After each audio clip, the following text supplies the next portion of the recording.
तर नमस्कार माझ्या मित्रांनो आणि भगिनींनो, हा आपला कदाचित चौथा मोटो ब्लॉग आहे. तर मी याकरता सुरुवात केली आजच्या व्हिडिओची की असे दोन घटना माझ्या कानावरती आल्या की वेस्टर्न साईडच्या ट्रेनमध्ये बिचाऱ्या एका 22 वर्षाच्या मुलाचं स्टॅबिंग झालं. आणि आत्ता जस्ट मी बाहेर निघायच्या आधी अजून एक वाचलं की अजून एक पोरगा तो ऑफिसवरून निघत होता. ऑफिसवरून निघताला आणि माहीम स्टेशन म्हणजे लोअर परेलवरून निघाला आणि माहीम स्टेशनला पोचला.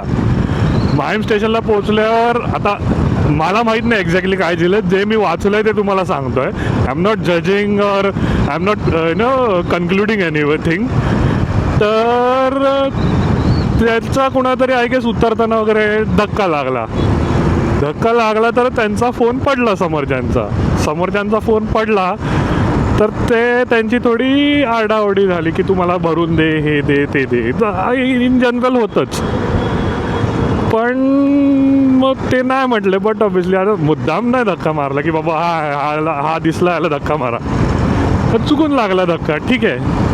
तर ते समोरचे मला फोन भरून दे, हे दे ते दे, ठीक आहे, काय असतील त्यांची पण मजबुरी वगैरे.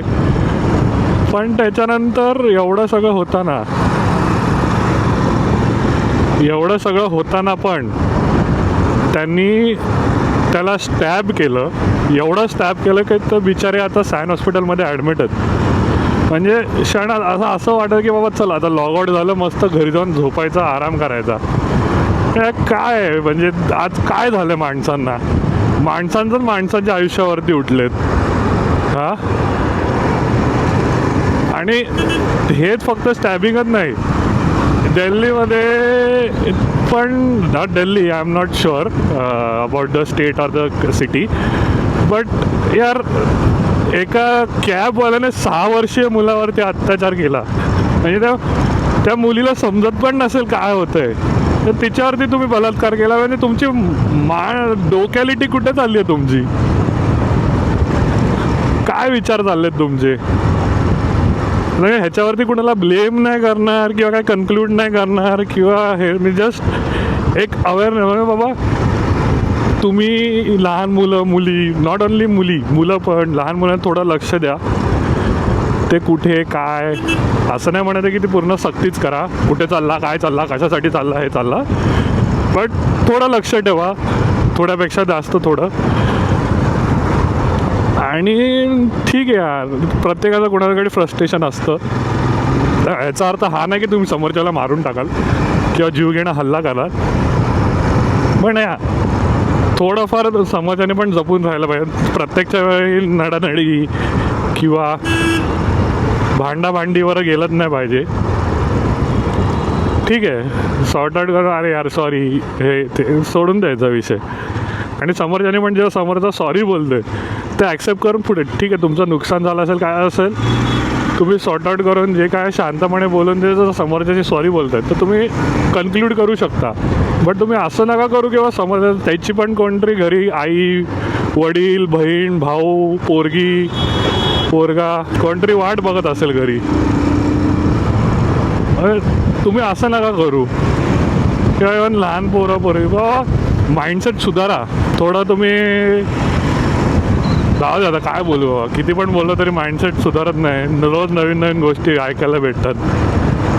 काय होतं या दुनियेत, लोक बोलतात कलियुग चालू आहे. नाही बाबा, कलियुग नाही आहे, ही मेंटॅलिटी आहे. मेंटॅलिटी सुधारली ना की आपोआप सगळं सुधारणार, बाकी काय नाही. काय बोलणार. तर आम्ही पण एवढा बाईक चालवतो, कार चालवतो, होतात बाचाबाची, भांडाभांडी, राग, इगो होतं. पण यार नको, हे समोरच्याचा जीव घेणं इतपत नाही रे बाबा. अजून एक मोठी गोष्ट थोडी ह्याच्यामध्ये आहे की एका मुलीने म्हणजे फियॉन्सेने तिच्या नवऱ्याला गडावरून ढकलून दिलं. चुकीचं आहे ते. आणि यार तुम्हाला नसेल ना रेडी, नाही लग्न करायचं, नका करू. समोरच्या तोंडावर सांगा की भाई मला नाही जमत, नाही करायचं. माझं ऑलरेडी रिलेशनशिप आहे, मला नाही जमत आहे, किंवा मला तुझं नाही पटत आहे, किंवा तू नाही दिसत, जे काय आहे ते सरळ तोंडावर सांगा. किंवा तू दिसायला नाही चांगला, मला सूट नाही होतेस तू, किंवा काही असो, समोरचा हर्ट होईल पण त्याचा जीव नाही जाणार यार.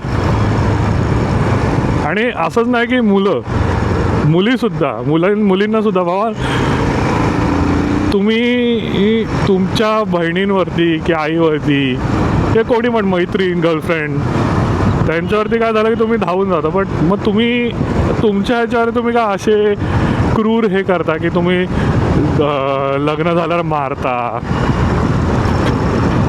किंवा तुम्ही त्यांना टॉर्चर करता. आता एक गोष्ट अजून एक होती, एक आय गेस डॉक्टर होत्या त्या, आणि त्यांचं लग्न होऊन आय गेस फक्त 48 का 50 दिवस झालेले.